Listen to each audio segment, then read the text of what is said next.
Great athletes know that there are no shortcuts to us. Every athletic achievement, each new record, each championship, and each individual victory, all are the results of intense effort. In sports, there are no substitutes for hard work and disciplined effort.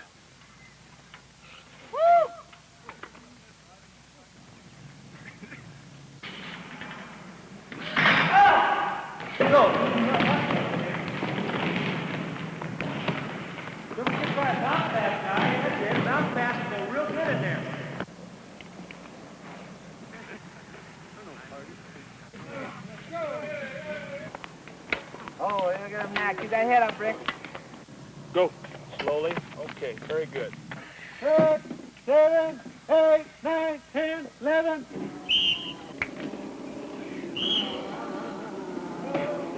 No, this one doesn't bother me anymore at all. Okay. Does it hurt when I think? Go! Take a move! Yell it out, Jim! Yell it out! There are a great many things that kids can get out of football, and there's a great many values, great many things that are going to help in the future to a boy in football or any sport. He learns how to take the ups and downs, you might say, in life as far as winning and losing. This kind of a guy is the thing that I'm looking for, the guy who was willing to produce or willing to work hard to get something, to reach some goal.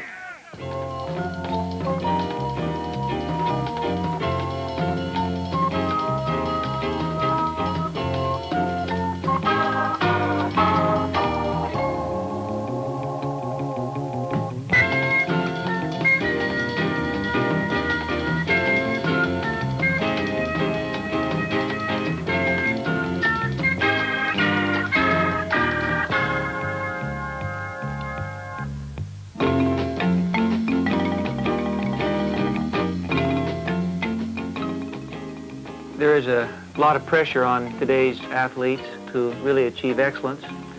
They're also being bombarded by the challenge to break new records.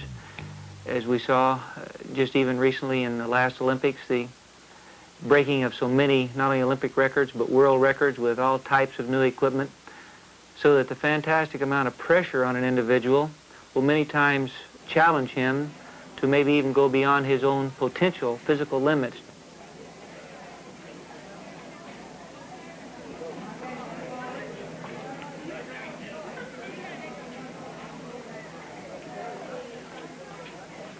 I told you yesterday that we would be preparing for the test, and the test is on chapters 1 and 2, the ones that we've had assigned now for a good many days. Now, this is an important test, and I want you to remember that it's a very important part of your quarter grade.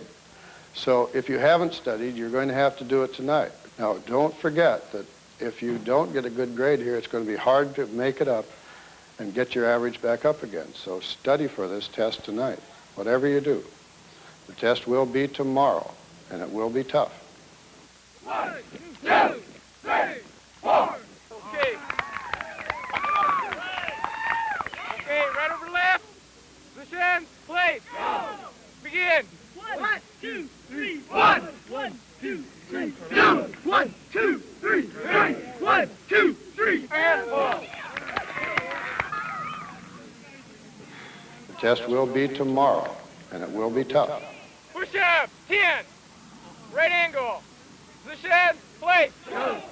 3. Down. 1. Down. 2. Down. 3. Down. 4. Down. 5. Down. 6. Down. 7. Down. 8. Down. 9. Down. And jump. Okay.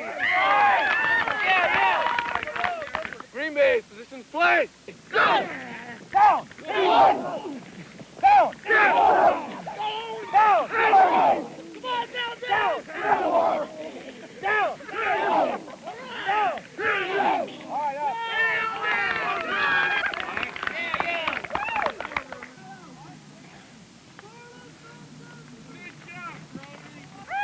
Jack.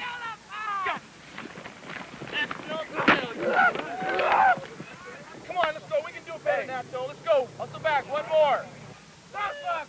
Set.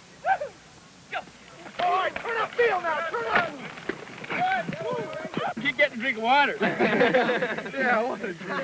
Now, this is an important test, so if you haven't studied, you're going to have to do it tonight.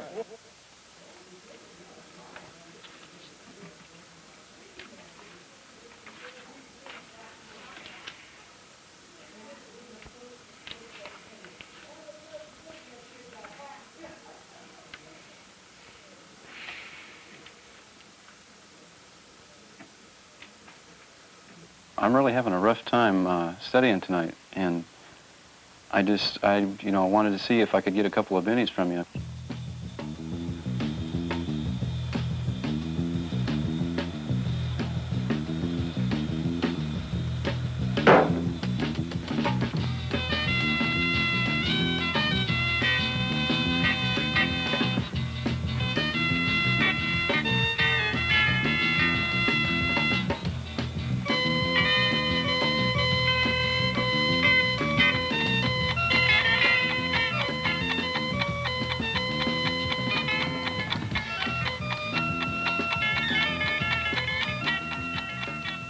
Sorry to bother you so early, but maybe I could meet you after second period and get a couple more. We really got a rough practice today, and I really need to be awake.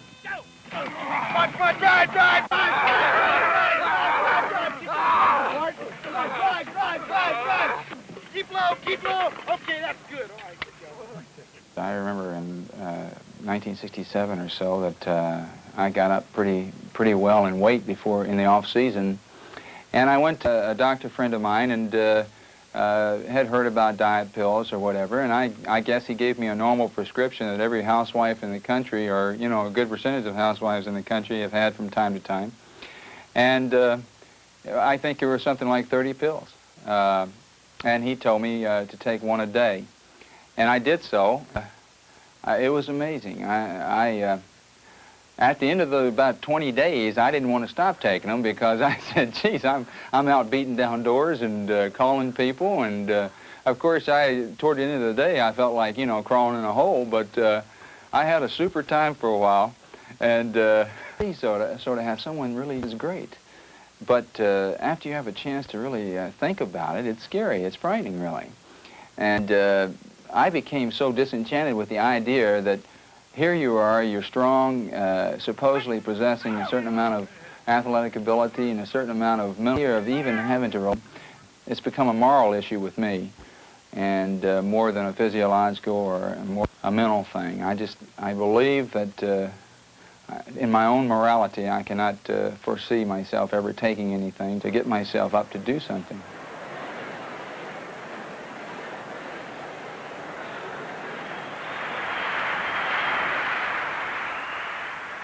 I've never seen anyone, as long as I've been associated with any sport, who's ever been able to do better as an athlete with the help of some synthetic drug. The object of athletics itself is awareness, and the abilities that athletics entail are the ability to be right in a certain spot in present time, doing as much as you can athletically, to get the purpose done. Each individual has to take and look at himself, look at his own life, and he just has to say to himself, do I need this? You don't, the drug is an excuse. It's like saying, why to himself, do I need this? You don't, the drug is an excuse. It's like saying, why'd you drop that pass? Well, I didn't have my hands on it. I couldn't get to it. I wasn't running fast enough. You're the judge of that. You're the sole thing that or gets the block or whatever it be. You are the person that does it. And to have something outside, such as a drug, and you think that's going to help you, I think it's you're lying to yourself and you're really cheating yourself. I don't think it's worth it.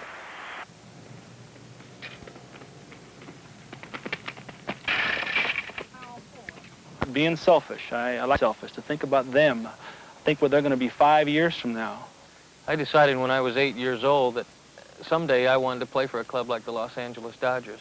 And really, to be perfectly honest with you, baseball for me has been almost a year proposition ever since I was 8 years old, because I had that one central goal to pitch for some club in the major leagues.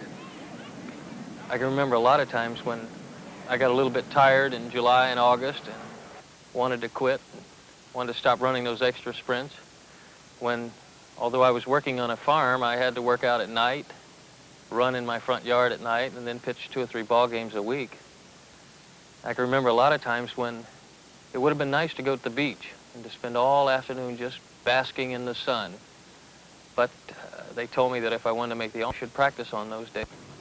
Football happens to be the sport that I work with, but it's a discipline based on compassion. The individual has dignity. I don't believe in training rules. I think they should be a way of life as far as the athlete's concerned. What helps an athlete is that, number one, he must have talent, and then he must use that talent and sharpen and hone it, and then he must have a good attitude to go with the talent.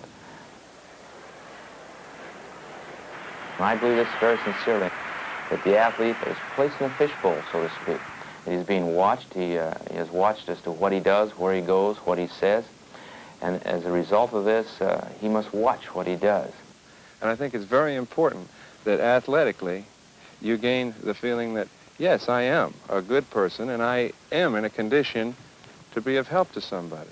And I think we all get the feeling that you need others around you here. This is a perfect example out there on a football field.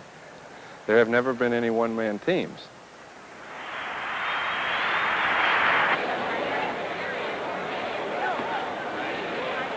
You know, I've often wondered when the situation occurs when I have the bases loaded and nobody out and a guy like Hank Aaron or Willie McCovey or Willie Stargell hitting, if there's a lesson I can learn there that I can take out of the baseball stadium and apply it to the world that I live in.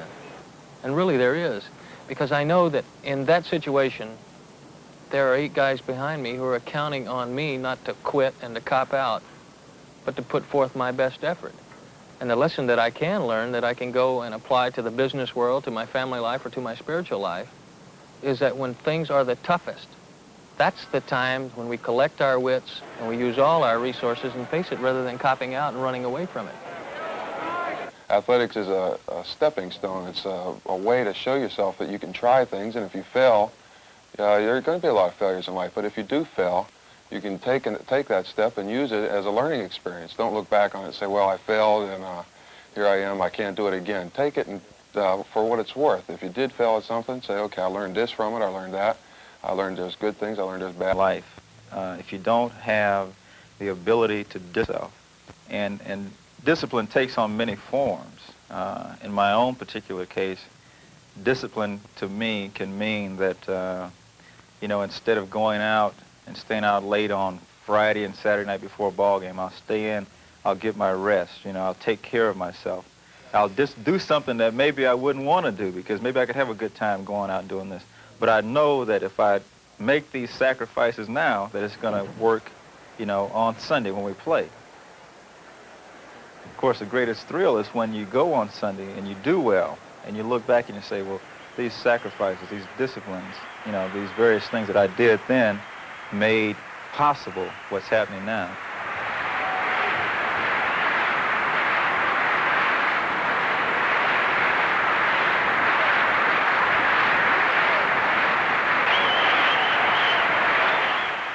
I've been involved with athletics all my life, and I've been interested in them, and possibly that's why I've done as well as I have in them.